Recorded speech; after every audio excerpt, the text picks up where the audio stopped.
On the elite training ship Kenshin, 3 cadets cornered cabin boy Daiki against the mainmast at sunset. Your crazy old man finally died, right? Did he leave you anything besides babbling about sword demons? They always mock him. The only thing Grandpa left me is this journal, full of weird scribbles they called nonsense. Inside his jacket, Daiki's fingers traced the worn cover. His grandfather's voice echoed, "When you have nothing left." Read page 47. Kneel and bark, cabin boy. Maybe I won't shatter your teeth. Page 47. Without conscious thought, his body sank into a low guard. The wooden cutlass extended in a pose straight from the journal, a single exhale. The blade twisted upward, slipping inside Ryoji's attack. The crack of bone echoed across the deck. My wrist! You broke it, you worthless cabin boy. Hiro and Ken stumbled back. Daiki stared at his hands, as if they belonged to a stranger. The journal lay open. Above it, a translucent sepia photograph of a smiling old man flickered into existence. That night, Grandmasters Koji and Tetsu summoned Daiki to the Sword Hall. Show us the journal, boy. Now. This stance, it's from the Mirror Reed School.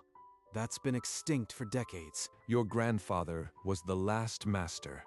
He should have burned it. This style is a curse. A curse? What do you mean? It felt natural, like my body already knew the movements. That natural feeling is poison. The Grand Council banned it for good reason. We won't speak of the details. Silenced, Daiki retreated to his cabin.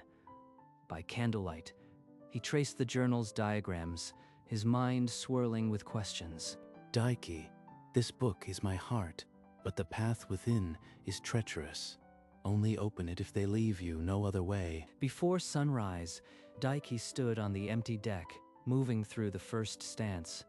His body flowed into shapes he'd never been taught. He didn't notice the faint blue lines surfacing on his chest, throbbing once before vanishing beneath his shirt. Over the following weeks, Daiki rose before dawn, repeating the journal's forms until exhaustion. My body, it's moving faster than my mind can follow. But each time I finish, a sharp ache cuts through my chest. One afternoon, Hiro and Ken cornered him below deck, away from the Grand Master's eyes. You think a lucky swing makes you strong? Ryoji's still in the infirmary because of you. Hiro lunged with a real cutlass. Daiki's hands moved before he could think. A textbook disarming sequence from page 52. The steel blade clattered across the floor. He didn't even look at you! Daiki stood frozen, his chest burning. He pressed a palm against the pain, but said nothing. Grandpa, what is this power doing to me? But I can't stop. I won't be a victim again. By evening, the ship buzzed with whispers. The cabin boy who broke the champion's wrist had just humiliated another cadet without a scratch. That night, Grandmasters Koji and Tetsu met behind locked doors, away from cadet ears. The boy's chest already shows the veins. If he continues, he'll trigger the full countdown within months. If we tell him the truth, he might stop. But the council forbade revealing the curse. It only drives the curious to seek it faster. They summoned Daiki to the hall at dawn. Koji's voice cut through the silence. You've been using the Mirror Reed forms. I order you to stop. Burn that journal before it devours you. Devours me? Grandmaster, this style is the first thing that's ever made me stand tall. You won't even explain why it's banned. The explanation won't save you. Your grandfather knew the cost and still hid the journal from you until his death. He didn't want this for you. Then I'll carry that cost. I won't go back to being the boy they kicked around the deck. This journal is my grandfather's legacy, and I am claiming it. Without waiting for dismissal, he turned and strode out.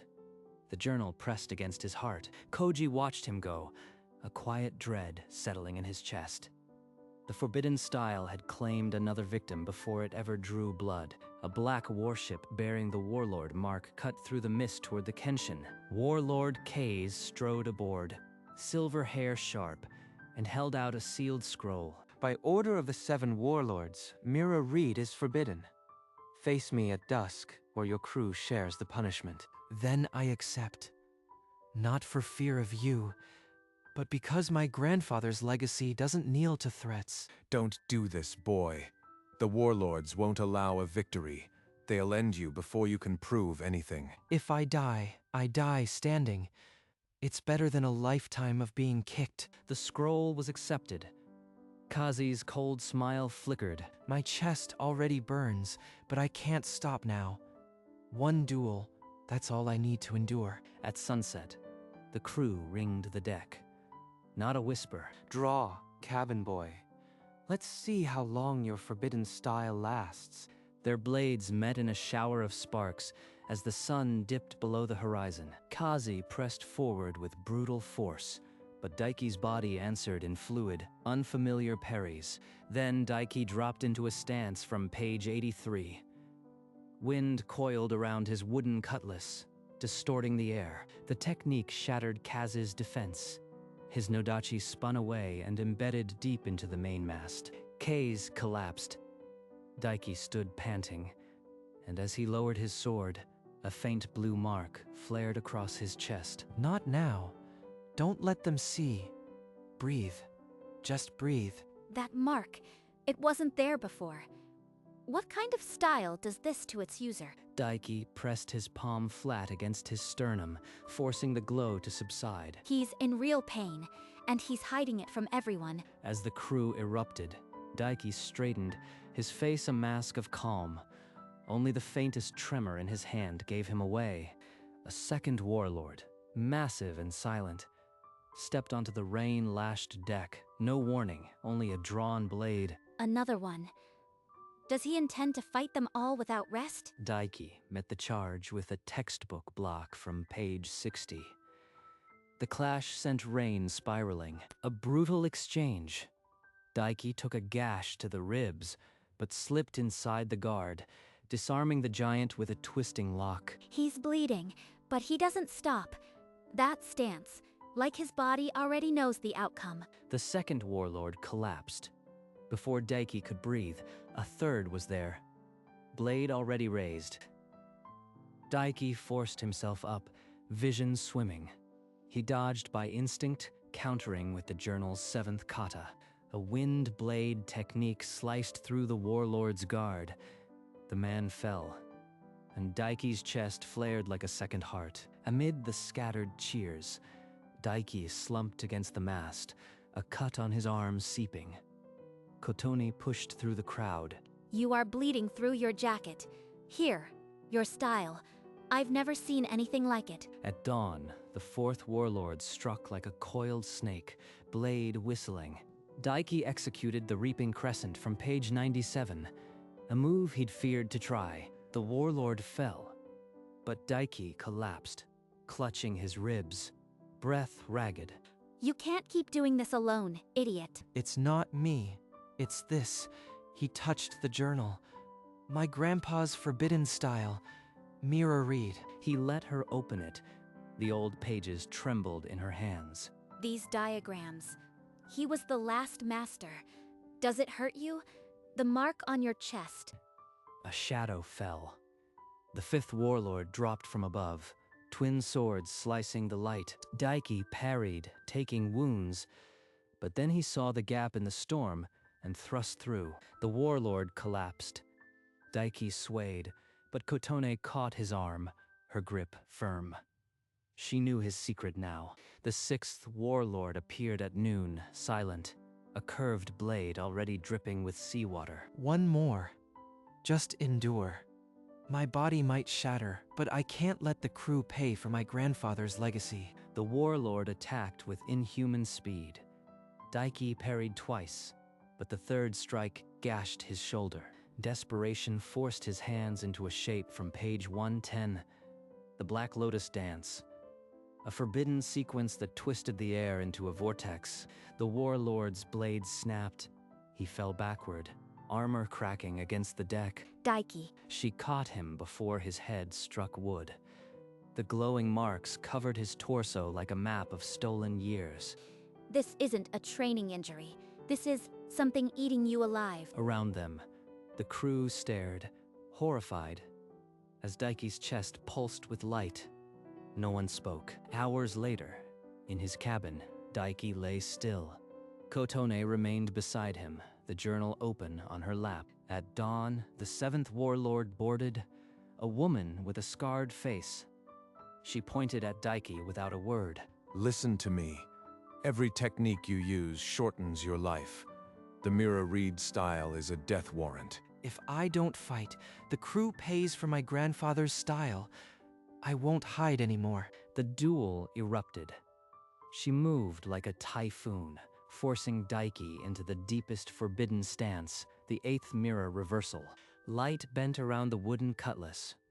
The warlord fell, but every vein in Daiki's chest ignited blue. He dropped to his knees, then onto his face. Kotone caught him before he hit the deck. You are burning out. Stop, please. We'll find another way. All 7, finished. I kept my promise. Then let me carry it too. Teach me Mira Reed. I swear I'll respect its weight.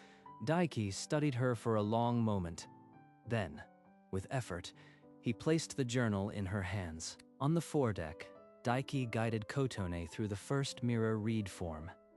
His movements were fluid but labored, and he paused often to catch his breath. You are wheezing already. The mark on your chest, it grows every time you move. This isn't training, it's torture. She's right. My body feels heavier each day, but I can't let her see me falter. She trusts me to teach her. He stumbled mid-step, and Kotone caught his arm, her grip firmer than it had been a week ago. That evening, Grand Masters Koji and Tetsu summoned him to the sword hall. Their faces were stone. The Mira Reed style does not give power. It steals.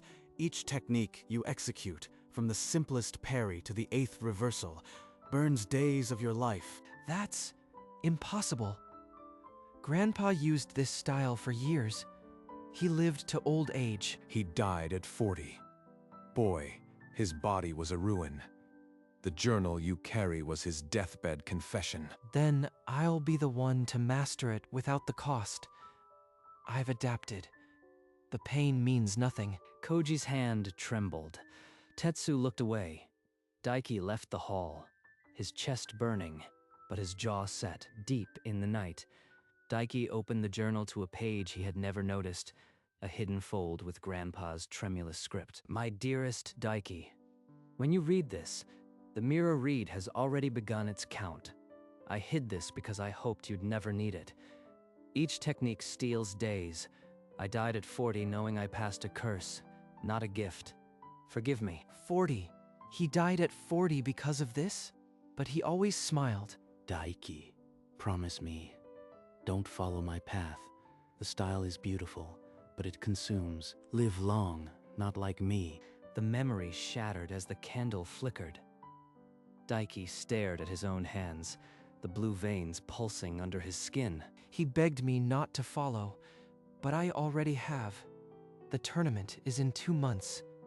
If I stop now, I am nothing again. He traced the hidden text again. The warning was clear, but so was his resolve. I'll finish the tournament. Then I'll find another way.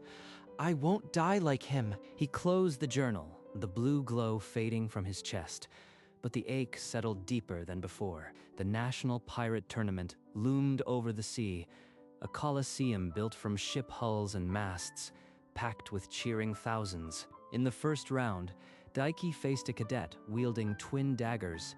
He fought with basic forms, avoiding Mira Reed. I am too slow without it. Every step feels like wading through mud. Desperate, he slipped into a low stance, page 23. The wooden cutlass blurred, disarming his opponent effortlessly. Victory. But his chest blazed. He masked the pain as he bowed to the cheering crowd. He used it. The mark flared. He can't keep hiding. High above, Grandmaster Tomoya watched through narrowed eyes, his hawkish face unreadable. Daiki, you promised to save it for later rounds. Why now? I couldn't lose in the first match. I'll manage. Just a few more fights, and then I'll stop. Tomoya leaned forward, a thin smile crossing his lips. The forbidden style had not been seen in decades, and its wielder was dying beautifully. In the quarterfinal, Daiki faced a towering brute wielding a spiked club. The man swung with devastating power, shaking the arena floor. I can't block that.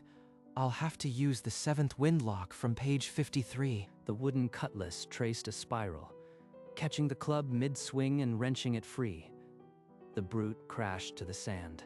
Daiki stood panting, but then the blue veins ignited across his chest, blazing through his shirt for all to see. His hand trembled so violently he nearly dropped his cutlass. The tremor crawled up his arm, relentless. His hand. He can't control it anymore. It's eating him faster than we feared. In his private box, Tomoya's eyes narrowed. The life force drain was accelerating. He made his decision. Daiki forced his hand still against his thigh, but the tremor persisted. He advanced to the semifinals, but each step left a footprint shadowed with stolen years. Tomoya summoned an attendant. Prepare the arena. After the final, the truth of Mirror Reed will be known. The semifinal began under a hazy sky.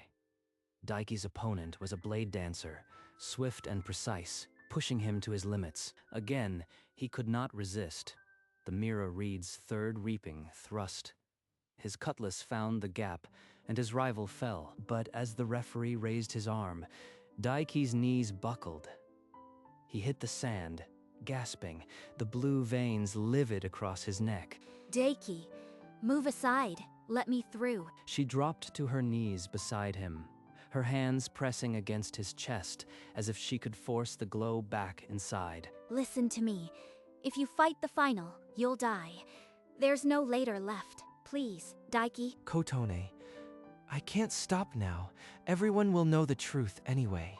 Let me face Tomoya. Then let me stay by your side. I won't let you face it alone. Daiki stumbled to his feet, leaning on her.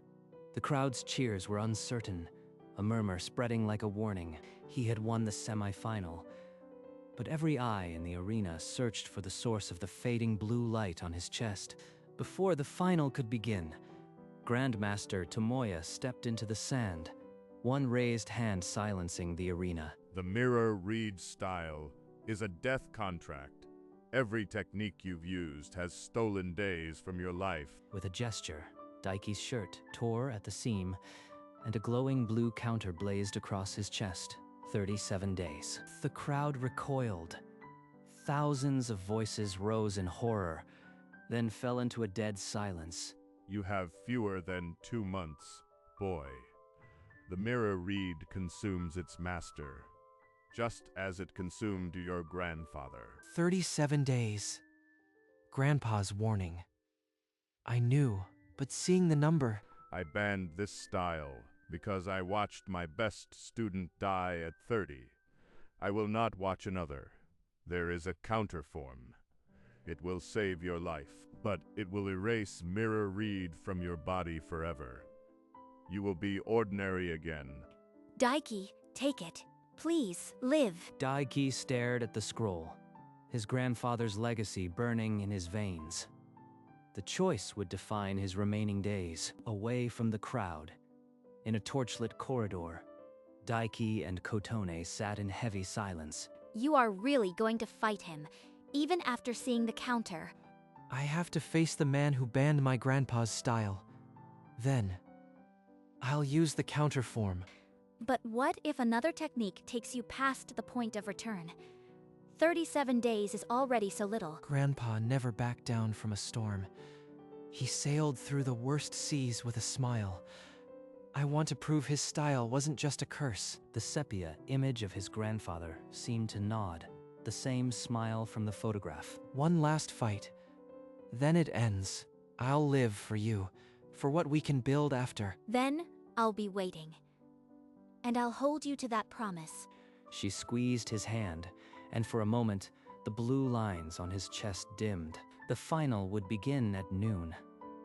Daiki stood, the scrolls still unopened, but his path chosen. At noon, Daiki and Tomoya faced each other across the arena sand.